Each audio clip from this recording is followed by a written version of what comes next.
Mirë, ndryshojmë tematik, kalojmë pak tek politika. Është mbledhur konferenca e kryetarëve ditën e sotme, duket se është marrë vendimit mos jetë seanca e ditës së nesërme, seanca e fundit plenare për 2020, por parlamenti do të vazhdojë të funksionojë edhe pas festës së Krishtlindjeve. Kam Esiona Ekonomi në lidhje të drejtë për të marrë detajet se pse janë marrë këto vendime. Esiona,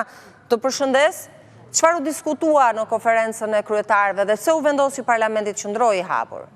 Në kushte normale, parlamenti do duhet të mbyll punimet nesër, të ishte seanca e fundit, dhe të rikthehej nga pushimet në 18 janar, që është hëna e tretë e janarit, siç parashikon dhe rregulloria e kuvendit, por referuar ngjarjeve të fundit në konferencën e kryetarëve të drejtuar sot nga Gramoz Ruçi, është vendosur që deputetët të mos ikin me pushime dhe të ndërpresin veprimtarinë parlamentare,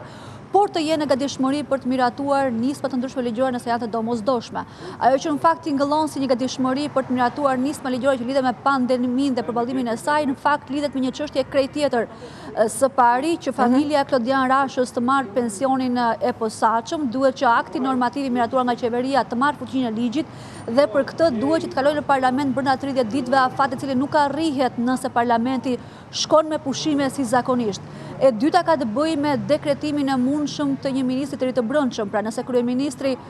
vendos se kush do të jetë pasuesi Sandra Leshaj dhe emri i ri merr një dekret nga presidenti i Republikës, atëherë duhet që ai të miratohet në parlament, si dekreti i shkarkimit të Sandra Leshajt, si dekreti i emërimit të ministrit të ri. E në kushtet kur kryeministri nuk e ka caktuar një emër dhe aq më pak nuk dihet ose nuk parashikohet sjellja e presidentit, atëherë kuvendi do të jetë në gatishmëri në rast se vjen një emër i tillë për të miratuar me votë në parlament emrin e ministrit të ri të brendshëm. Këto janë arsyet pse parlamenti do të rrinë nga gatishmëri për të mbledhur në çdo rast do të ketë nevoja të tilla në funksion të parlamentit dhe të ngjarjeve të fundit politike që kanë përfshirë vendin dhe s'do të ketë pushime nga nesër deri në 18 janar siç rregulloria e parlamentit parashikon në kushte normale. Esion, po sa i takon agjendës së ditës së nesërme, çfarë pritet të diskutohet në parlament? Në fakt është një ditë shumë intensive, janë grumbulluar shumë ligje të rëndësishme dhe vendime të rëndësishme, kjo për shkak se ishte parashikuar si një seancë e fundit, ndër të tilla mund të nënvizoj si më të rëndësishmin faktin që kuvendi do të miratoj nesër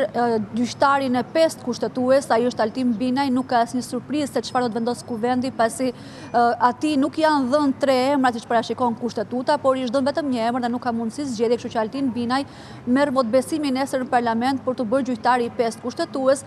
çfarë nuk e bën gjykatën tërësisht funksionale, pasi duhet edhe një gjyqtar i 6, kjo të ndodh, por ky është një hap i mirë drejt plotësimit të kësaj gjykate. Vendimet tjera të rëndësishme janë miratimi i 5 ligjeve që kanë të bëjnë me zbatimin e plotë të marrëveshjes së 5 qershorit, 5 ligje që plotësojnë kërkesat e PD-s dhe LSI-s të Këshillit Politik që kanë të bëjnë me një rol të shtuar të prokurorisë speciale SPAK ndaj krimeve zgjedhore, të cilat miratohen po nesër dhe gjithashtu edhe do të rrëzohen 2 dekrete të presidentit. I pari është dekreti për buxhetin e 2021-shit, ligj të cilin presidenti e riktheu duke kërkuar korrigjime nga ana e maxhorancës, por maxhoranca e rrëzoi dekretin dhe shkon nesër për votim një lloj me ato parashikime buxhetore që ishin menduar që në fillim, ndërkohë që dekreti i dytë i presidentit që rrëzohet nesër është ai që është përsëri pjesë e marrëveshjes politike të PD, LSI, PS në Këshillin Politik, që i jep policisë një rol shtesë në zgjedhje, rol të cilin presidenti e ka parë të rrezikshëm, por PD dhe PS e kanë dakordsuar në Këshillin Politik. Esiona, me parashikimin ose për llogaritjen tënde si gazetare që ke kohë që njeh gjithë zhvillimet qeveritare dhe ndjek dhe ato të parlamentit padyshim. Fakti që është lënë një seancë e mundshme parlamentare edhe pas Krishtlindjeve, gjë që nuk ndodh ndonjëherë. Do duhet ta kuptojmë se kryeministri Edi Rama emrin e ri të ministrit të brendshëm do ta spostoj pikërisht në këto ditë, pra pas Krishtlindjeve dhe para vitit të ri, mund ta kuptojmë kështu? Po për sa kohë edhe nëse kryeministri këtë gjë e thot sot, pra nëse emrin e ri e thot sot, është gati e pamundur që presidenti brenda ditës ta dekretojë dhe nesër të shkojë në parlament. Pra në çdo rast do duhet që të kemi një seancë tjetër gjithmonë nëse presidenti dhe kryeministri nuk kanë një marrëdhënie surprizuese, aq sa të mund të na bëjnë gjithçka sot brenda ditës. Fakti që kryeministri nuk ka nxituar për ta nxjerrë emrin, pra është herë e parë që ai lë kaq shumë diferencë kohore mes momentit që pranon largimin e një ministri dhe publikimit të emrit pasuesit, është herë e parë që ka shumë diferencë kohore, janë bërë 6 ditë sot dhe me siguri do të kemi një seancë afër festave, aty ku po themi edhe momente apo vëmendja publike për ta komentuar emrin është pak më e ulët, pasi vigjilenca është më shumë tek festat, por kryeministri Rama nuk e ka për herë të parë, edhe në vitin 2018 kur ka ndryshuar një pjesë konsiderueshme të qeverisë, e ka bërë këtë në 29 dhjetor, 2 ditë para vitit të ri, kështu që ai përgjithsisht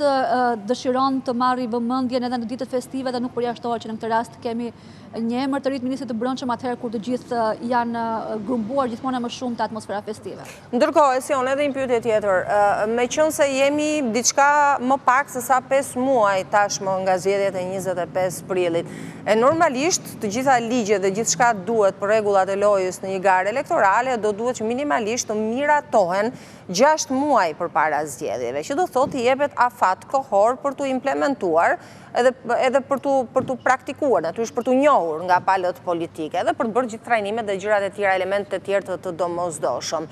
Çfarë ka mbetur realisht për të ndryshuar më në ato që ne i quajmë rregullat e lojës për një proces zgjedhor, përveç pjesës së krimeve elektorale që do t'i kalojnë spakut dhe që kjo pritet të miratohet? Ka mbetur diçka tjetër dhe do të shërbejnë këto seancat mbetura të 2020-s edhe për këtë?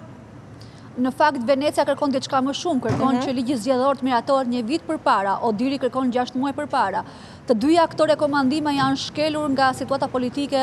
që ka kaluar vendi, largimit të opozitës nga parlamenti, këshillit politik, një reforme zgjedhore të vështirë për të negociuar dhe janë shkelur këto rekomandime duke vënë në vërtetësi si Komisionin Qendror të Zgjedhjeve, po ashtu edhe qytetarët vetë që duhet dinë se si do të mund të shkojnë drejt votimeve. Megjithatë, në momentin që po flasim, nuk ka ngelur për të ndryshuar asnjë rregull i ri zgjedhor përveç ndryshimeve të nesërme që unë thash, që kanë të bëjnë më shumë me kontrollin e prokurorisë dhe policisë në raport me shkelje që mund të bëjnë në zgjedhje. Kështu që me nesër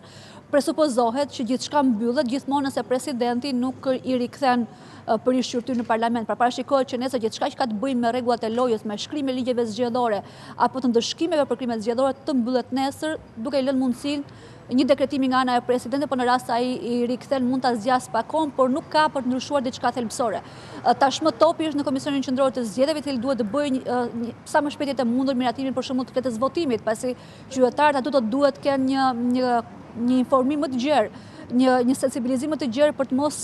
votuar në mënyrë të gabuar, çka mund të sillte të kishte shumë fleta të pavlefshme, për sa kohë për herë të parë aplikohet listat e hapura. Të falenderoj, Esion, faleminderit edhe për këtë raportim nga Kryesia e Kuvendit, ishte Esiona Konomi.